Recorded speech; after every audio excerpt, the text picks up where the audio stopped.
موبايل جديد من شاومي في الفئة المتوسطة، ولو انت رايح تشتري موبايل في حدود 20 ل 25 ألف جنيه فأكيد ده موبايل من ضمن الموبايلات اللي انت بتفكر فيها. رحبوا معايا بالشاومي ريدمي نوت 14 برو بلس 5G. دي المراجعة الكاملة، وزي ما عودتك في كام نقطة لازم تعرفها عن الموبايل. الريدمي نوت 14 برو بلس 5G جاي بوزن 205 جرام او 210 جرام على حسب النسخة اللي انت هتشتريها، لان هنا عندك خامات من الزجاج وعندك طبقة حماية على الظهر كورنينج جوريلا جلاس 7 اي وجوريلا جلاس فيكتاس 2 على الشاشة، والنسخة التانية جاية بخامات من السيليكون بوليمر اللي هي معروفة يعني بالجلد. الموبايل جاي بسمك 8.8 مللي، سمك كبير الحقيقة، موبايل تخين في ايدك. وكمان عندك في الظهر هنا الكاميرات جاية في شكل مربع ولكن واخد كيرفات زي الدايره، والكاميرات هنا فيها بروز كبير عن ظهر الموبايل. ولما تشوف الموبايل كده من الظهر هتعرف خلاص ان ده موبايل شاومي، لان ده نفس التصميم الجديد اللي نازله بيه شاومي في موبايلاتها السنه دي. فريم الموبايل هنا جاي من معدن الالومنيوم، دي حاجه كويسه، ولكن لما تيجي تمسك الموبايل في ايدك وتحس ملمس الفريم كده مش هتحس بفخامة المعدن، ودي حاجة غريبة جدا الصراحة. الموبايل جاي بمعيار مقاومة الماء والغبار الاي بي 68، وعندك هنا الموبايل يقدر ينزل تحت المايه لعمق 1.5 متر لمدة 30 دقيقة. اما من ناحية الشاشة فعندك شاشة جاية بحواف قليلة مع ثقب للكاميرا السيلفي، وعندك هنا الشاشة جاية منحنية من الاطراف اليمين والشمال. حته التصميم دي بتاعتك انت، شوف انت بتحب ايه. نروح للشاشة، وعندنا الريدمي نوت 14 برو بلس 5G جاي بشاشة محترمة 667 انش اموليد، الدعم لل 68 مليار لون وال 120 هرتز وال اتش دي ار 10 بلس وكمان الدولبي فيجن. جايه بجودة ال 1220 في ال 2712 بكسل، يعني عندك هنا كثافة بكسلات 446 بكسل في الانش، ودي كثافة بكسلات محترمة الحقيقة. الشاشة عليها طبقة حماية جوريلا جلاس فيكتاس 2، وبتدعم سطوع بيوصل ل 3000 نتس، والكلام ده بيبقى تحت الشمس. اما السطوع الفعلي هنا فهو حوالي 1200 نتس، هو سطوع كويس ومقبول في الفئة السعرية دي، يعني مش هتواجه مشكلة مع الموبايل انت بتستخدمه تحت الشمس. كمان جاية بنسبة استحواذ 88.5%، يعني عندك هنا حواف قليلة، هي مش الأقل لكن مقبولة، مش هتواجه معاها أي مشكلة.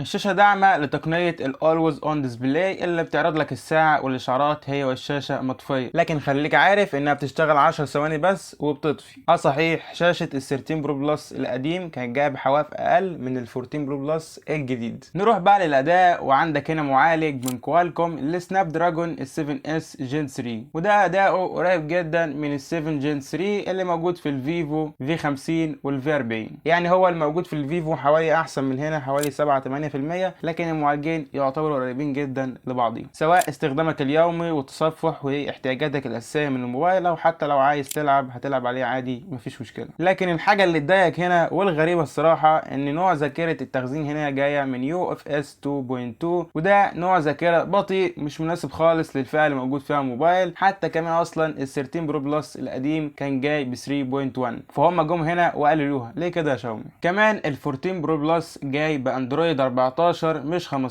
مع ان اخوه القديم ال 13 برو بلس حاليا وصل له لاندرويد 15. طب ليه يا شاومي ما نزلتش الموبايل ده بالاندرويد الجديد اندرويد 15؟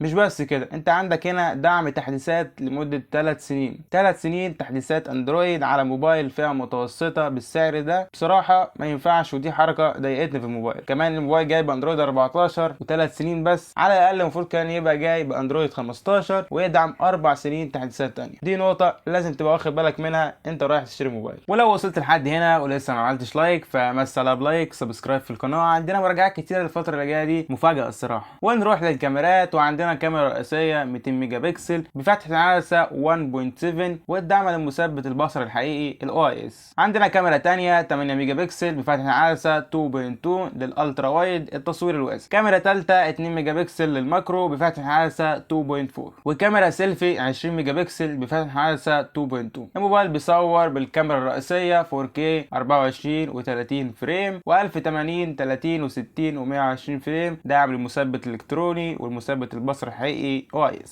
هتاخد نتائج صور محترمة وكويسة جدا من الكاميرا الرئيسية مرضية، ومش هتواجه معاها مشكلة في الموبايل، سواء انت بتصور صور او بتصور فيديوهات. النتائج اللي بتطلع من الكاميرا الرئيسية كويس، لكن مش عايزك رقم ال 200 ميجا بكسل ده يخلي خيالك يسرح لبعيد وتفتكر ان الموبايل ده احسن كاميرا في الفئة السعرية دي. لا طبعا، عندنا موبايلات تانية بتقدم تجربة تصوير افضل من هنا بحبة حلوين، لكن ده مش معناه ان الكاميرا دي وحشة. المشكلة حقيقة هنا في الكاميرا السيلفي اللي هي بتقدم صور متواضعة. تجربة الصور او الفيديوهات اللي بتطلع من الكاميرا السيلفي مش مرضية تماما ومش هتعجبك، خصوصا على السعر الموجود في الموبايل ده ان هو موبايل فئة متوسطة. فالكاميرا السيلفي مش هتنافس خالص في الفئة دي. كمان عندك هنا ما بتصورش فيديوهات 4K، هي اخرها بس 1080، ودي حاجة غريبة جدا. موبايل بالسعر ده ما بيصورش 4K بالكاميرا السيلفي، بصراحة دي نقطة مش مقبولة تماما بالنسبة لي. الموبايل جاي بسماعات استيريو ويدعم ال NFC وميكروفون اضافي لعزل الضوضاء، بلوتوث 5.4، واي فاي 6E، ومعاك بصمة تحت الشاشة سريعة كويسة مش هتواجه معاها مشكلة، شبكات كويسة. والموبايل هنا جاي ببطارية 5110 ملي امبير. الحقيقة البطارية مش كبيرة زي الترند اللي طالع السنة دي من شركات BBK زي اوبو، فيفو، وريلمي، لكن دي مش المشكلة بالنسبة لي. المشكلة هنا اداء البطارية الفعلي ال 5110 ملي امبير ضعيف ومتواضع، والصراحة كده ده مش اداء البطارية 5000 ملي امبير. في ناس قربت الموبايل وانا حابب اكد لك المعلومة دي، الموبايل هيقعد معاك هنا حوالي 6 ساعات شاشة مفتوحة، وده مش الوقت بتاع ال 5000 ملي امبير خالص. عندنا مثلا الجلاكسي A55،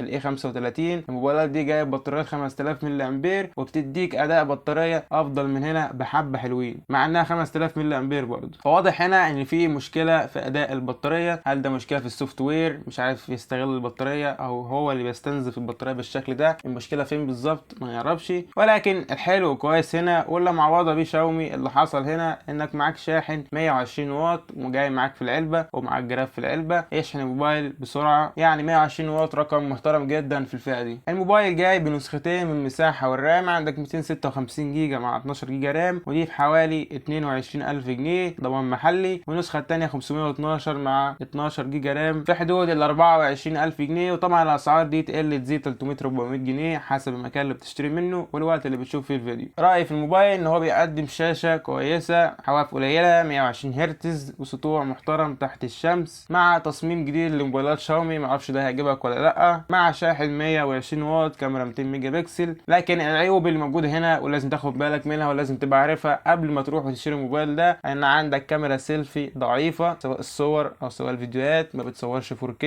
وزن الموبايل تقيل وسمكه تخين وممكن يضايقك انت وماسكه في ايدك، عندك بروز كبير للكاميرات ده بيتحل بالجراب اللي موجود في العلبه، لكن ممكن تحس ان الموبايل تخين وممكن يضايقك في ايدك. الموبايل غير داعم للاي سيم للنسخه اللي موجوده في مصر، النسخه اللي موجوده بره كانت بتدعم الاي سيم عادي جدا. الموبايل جاي بمساحه تخزين بسرعه ضعيفه 2.2، دي مش الاحسن في الفئه دي، المفروض كان يبقى فيه 3.1 زي السنه اللي فاتت. كمان ما عندكش مكان لزياده المساحه عن طريق انك تحط كارت ميموري في الموبايل، ما عندكش منفذ سماعات 3.5 مللي. كمان اداء البطاريه هنا ضعيف، مش ده الاداء بتاع البطاريه ال 5000 ملي امبير، ولا ده افضل اداء ممكن تاخده من الكاميرات. غير كمان ان سوفت وير شاومي مش مستقر وممكن يضايقك ويعمل لك مشاكل. اشتري الموبايل ده لو انت محب لموبايلات شاومي وما عندكش اي مشكله مع النقط اللي انا وضحتها لك دي. لكن لو فارق معاك تجربه الكاميرات وتجربه البطاريه فعندك موبايلات تانية من شركات تانية، عندك الرينو 13 لو زودت حوالي 2003، عندك الاوبو في 40 او الفي 50، عندك الجلاكسي A55 والاي 56، وحوش الكاميرات في الفئه المتوسطه واللي محدش هيعرف يقف قدامهم في الكاميرات. ولو عايز موبايل ارخص من شاومي زي ال 14 برو 4G فاحنا عملنا مراجعه كامله ممكن تشوفها من هنا. وطبعا ما تنساش لو عندك اي سؤال اتفضل نورني في التعليقات وانا هرد عليك. مع السلامه.